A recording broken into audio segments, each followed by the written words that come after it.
Wilhelm II became Kaiser in 1888, and in 1890 he forced Bismarck to resign. Days later, he let Germany's treaty with Russia lapse.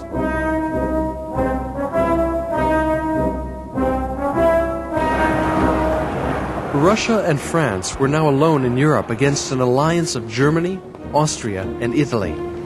They were understandably nervous, so in 1894 they signed the Dual Entente, in which they promised to fight side by side if either was attacked by Germany. They also agreed to mobilize their forces if any of the Triple Alliance forces mobilized theirs. France's isolation had ended, and 5 of Europe's great powers were now split into 2 rival camps: the Triple Alliance, made up of Germany, Austria-Hungary, and Italy, and the Dual Entente of Russia and France.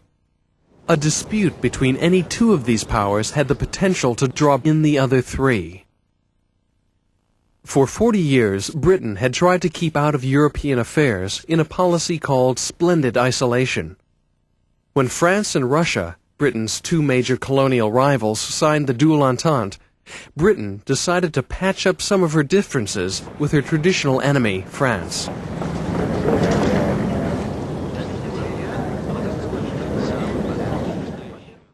In 1904, the Entente Cordiale was signed.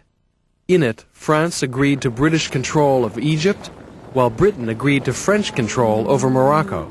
It was not a military alliance. However, the Germans, who had wanted to sign their own alliance with Britain, behaved as if it was an anti-German agreement and tried to break it up.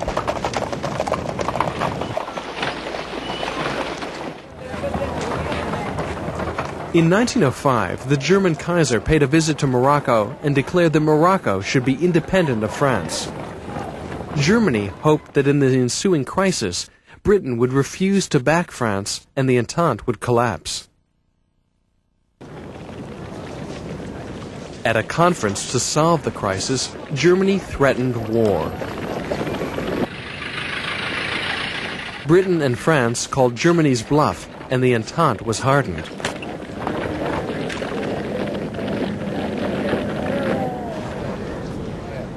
The conference also exposed a weakness in the Triple Alliance when Italy deserted Germany and backed France. From now on, the Germans would argue that Austria was their only true ally.